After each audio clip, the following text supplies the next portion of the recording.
Okay hi everyone. सो आज हम HCV का क्वेश्चन नंबर 2 डिस्कस करेंगे। So it says an electron is projected horizontally with the kinetic energy 10 kilo electron volt. A magnetic field of strength 10 power minus 7 Tesla exists in a vertically upward direction. Will the electron deflect towards the right or towards the left of its motion? So देखो, अगर हम part A discuss करते हैं, let's say हमारे पास इस तरह से एक इलेक्ट्रॉन है, इसे हम वेलोसिटी v से प्रोजेक्ट करते हैं एंड ये हमारा हॉरिजॉन्टल प्लेन है। This is a horizontal plane. इस तरह से हम हॉरिजॉन्टल प्लेन ले रहे हैं। देन आप देखो कि जो वर्टिकली अपवर्ड डायरेक्शन होगा that will be perpendicular to this plane and dot direction में। डॉट डायरेक्शन मींस इस हॉरिजॉन्टल प्लेन के परपेंडिकुलर और ऊपर की तरफ that is vertically upward direction जहाँ पे हमारे पास मैग्नेटिक फील्ड है। मैग्नेटिक फील्ड की वैल्यू आपको 10 पावर माइनस 7 टेस्ला दे रखी है और इस इलेक्ट्रॉन की जो काइनेटिक एनर्जी है that is 10 kilo electron volt. Now किसी मूविंग चार्ज पे जो मैग्नेटिक फोर्स लगता है that is equal to q into v cross B ना।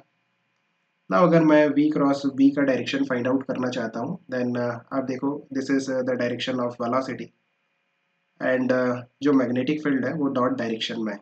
मैग्नेटिक फील्ड जो है वो डॉट डायरेक्शन में है। सो वी क्रॉस बी अगर हम करते हैं using right hand thumb rule, velocity के डायरेक्शन में अपने राइट हैंड के फिंगर्स को रखना है एंड मैग्नेटिक फील्ड के डायरेक्शन में उसको कर्ल करना है। सो जो थंब है वो नीचे की तरफ जा रहा है। It means this is the direction of v cross B, right. But जो मैग्नेटिक फोर्स का डायरेक्शन होगा that will be opposite to the direction of v cross B because जो चार्ज है वो नेगेटिव है। इलेक्ट्रॉन पे जो चार्ज होता है वो नेगेटिव है। वी क्रॉस बी का डायरेक्शन नीचे की तरफ है।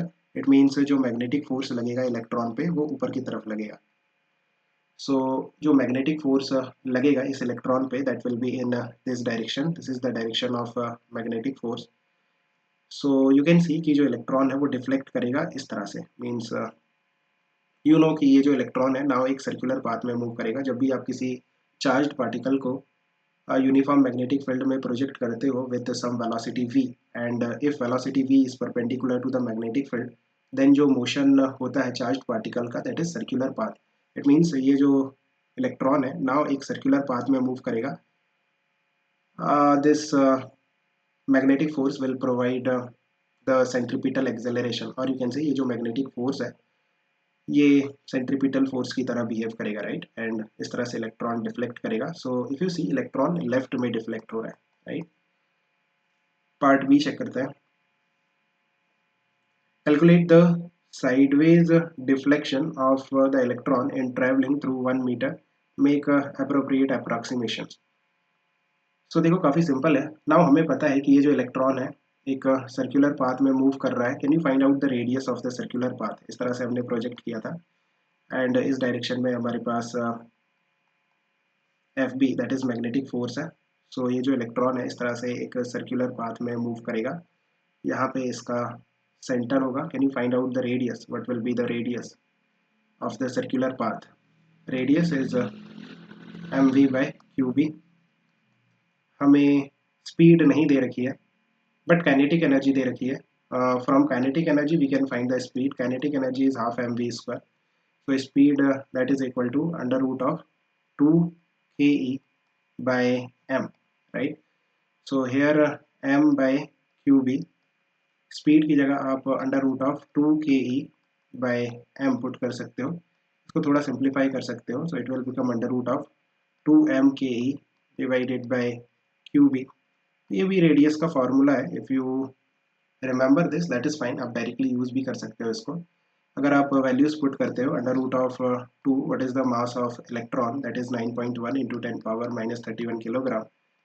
Kinetic energy 10 kilo electron volt. So 10 kilo means 10 power 3 और electron volt that is 1.6 into 10 power minus 19 joule.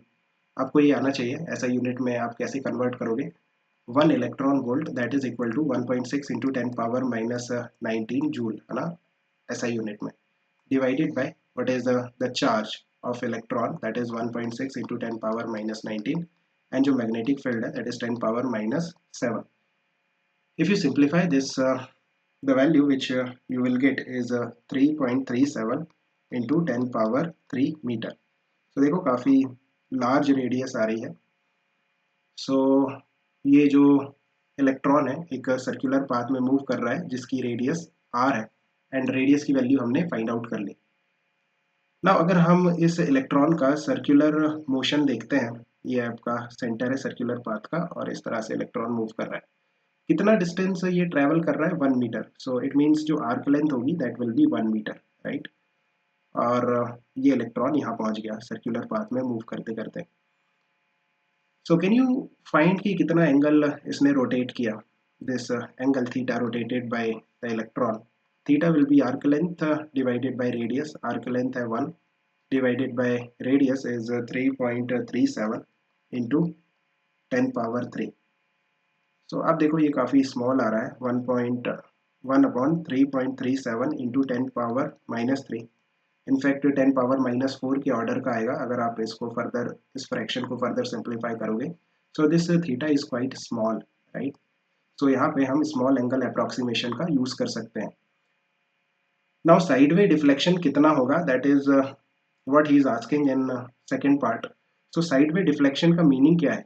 आप देखो जब हमने इलेक्ट्रॉन को प्रोजेक्ट किया था, सो हॉरिजॉन्टल डायरेक्शन में इस तरह से प्रोजेक्ट किया था, बट सर्कुलर पाथ के कारण वो स्ट्रेट लाइन में मूव नहीं कर रहा है, वो सर्कल में मूव कर रहा है। So sideway deflection means this deflection है ना, दिस डिफ्लेक्शन डेल्टा मीन्स हमने उसको इस तरह से एक्स डायरेक्शन में हॉरिजॉन्टल डायरेक्शन में प्रोजेक्ट किया था, बट उसका कुछ डिफ्लेक्शन हो गया delta. So we have to find this. So कैसे डेल्टा फाइंड आउट करोगे? From here you can drop a perpendicular, right.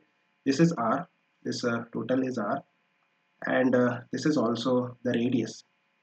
So you can see कि this will be r cos theta ना, यहाँ पे अगर मैं देखूँ this distance, this is r cos theta, this is r cos theta. So you can see what is delta, that is r minus r cos theta. This is my delta, that is deflection. So deflection is nothing but r minus r cos theta. So r 1 minus cos theta. You can simplify this. R 1 minus cos theta, that is 1 minus 2 times of sine square theta by 2. If you simplify this you will get 2r sine square theta by 2. If I say sine square theta by 2, it means कि आपको जो sin theta by 2 है उसका square लेना है, that is the meaning of sin square. Now if theta is small, theta by 2 भी small होगा, so sin theta by 2 is nothing but theta by 2, that is small angle approximation. ये आपको आना चाहिए कि अगर आपका एंगल स्मॉल है देन साइन थीटा और थीटा इक्वल होते हैं। सो थीटा बाई 2 का स्क्वायर, यहाँ पे मैंने साइन थीटा बाई 2 को जस्ट थीटा बाई 2 ले लिया। So this will become r theta square by 2। If you put the values here, what is the radius, that is 3.37 into 10⁻3 into what was theta, 1/3.37 into 10⁻3, its square by 2. ये calculation इतना tough नहीं है, you can do it easily. The final answer which you will get after solving will be 1.48 into 10⁻⁻4 meter. If you want in centimeter, approximately 1.5 into 10⁻⁻2 centimeter. Hope you have understood. Keep working hard. Best of luck. Bye. Yeah.